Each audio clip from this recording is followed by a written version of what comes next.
A few weeks ago, Peter Martins Nwokolo, a traffic warden with the Nigerian police and also a pastor of the Chapel of Power Ministries, moved to Canada to file for asylum. His application was turned down by the immigration bodies. He appealed for a review of the application. However, a federal high court in Ontario, Canada, turned down his application on the ground that the Nigerian police is notorious for extortion, bribery, and vices that vitiate the traffic warden's case. According to the reports, the judge ruled that the immigration agencies were right because Canadian law prevents the issuance of refugee status to persons who have committed serious non-political crimes before getting to Canada. Is this new? Of course not. Every Nigerian believes that Nigeria is corrupt, and everything in Nigeria is about corruption. Transparency International, for several years running, has also insisted that Nigeria is a very corrupt place. As a matter of fact, from 2015, 2016, 2017, 2018, 2019, 2020, 2021, 2022, and 2023, Nigeria ranked among the countries that were regarded in perception as the most corrupt countries in the world. And so it is not a new thing, not strange, that is coming to affect us. Like I said, a lot of government activities, both local and international, have been formed around the issues of fighting corruption.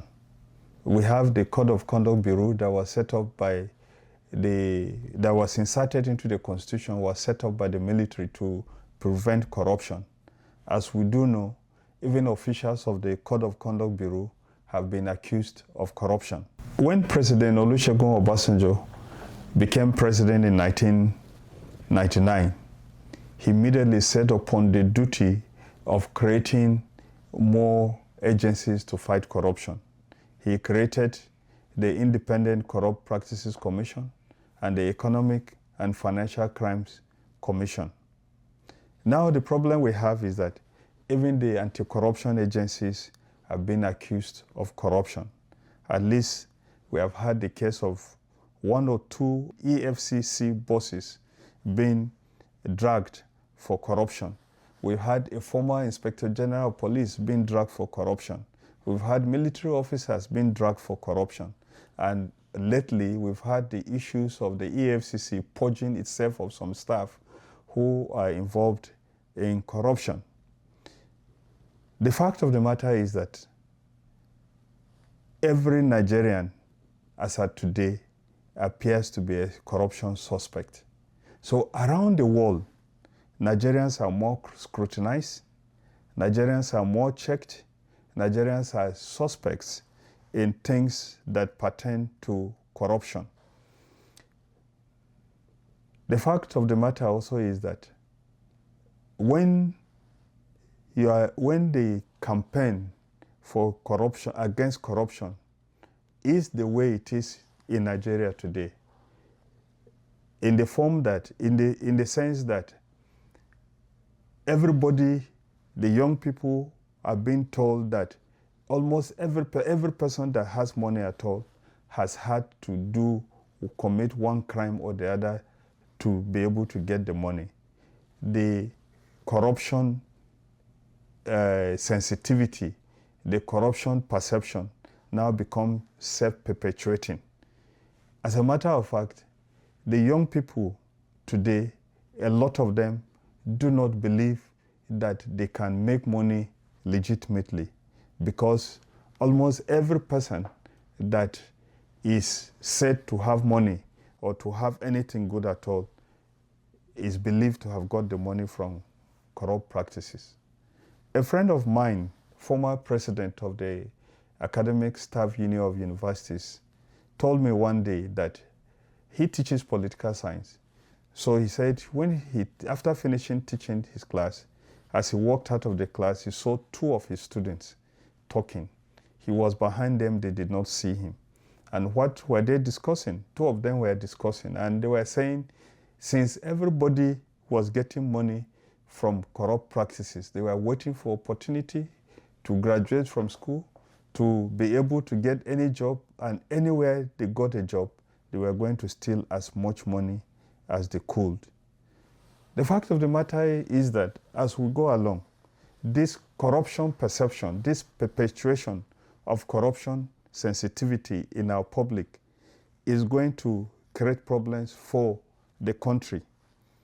Let us note that in the first place, most nations in the world that have collapsed did not collapse because of wars that were waged from outside.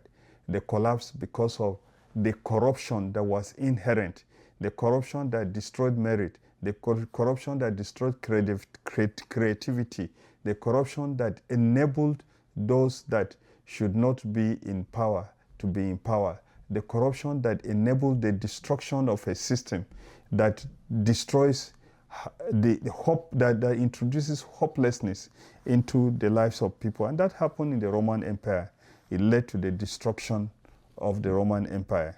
And for those who know history too, if you look at the United States, during the war, in the American War of Independence that they fought with the British, one of the factors that led to the defeat of the British over the people seeking for independence in the United States was the fact that the British government and the British armed forces were very, very, very corrupt.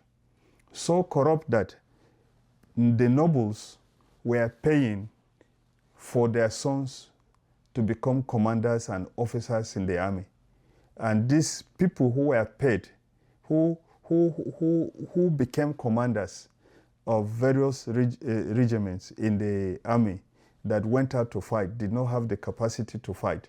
And so it was easy for the those seeking for independence to defeat them, because they were in power by virtue of the money of their parents.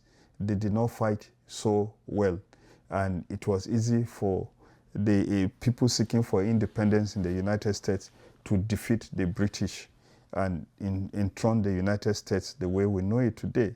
If you even look at the issue of the Soviet Union, it is very clear that the Soviet Union did not collapse because of its ideology per se, because of its economic policies. It collapsed primarily because of the corruption that had eaten into the system so badly that it enthroned mediocrity, enthroned divisiveness, and made people to work at destroying the system, which was not helping them.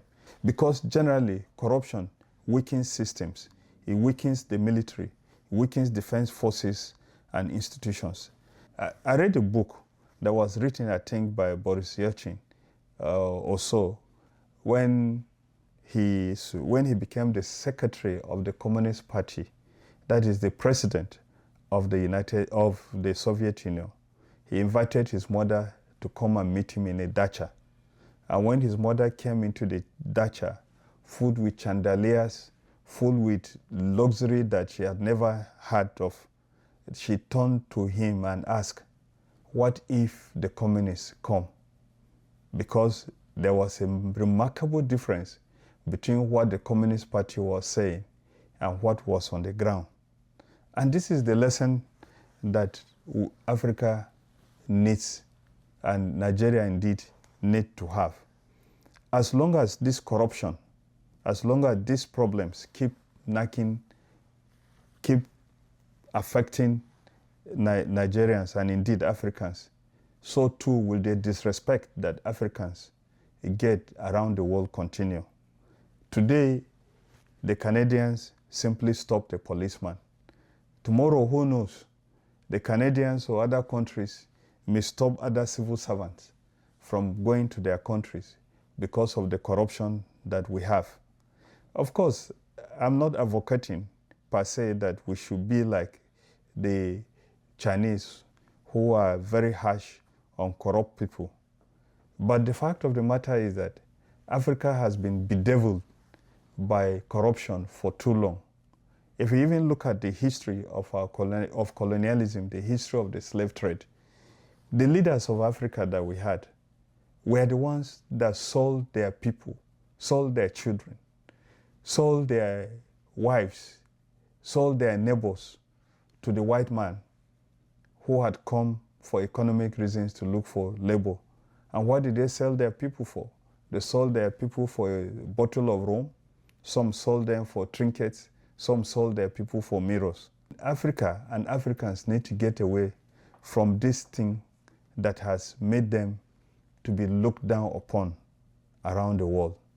My name is Remande Shaulu. This is The Other Side.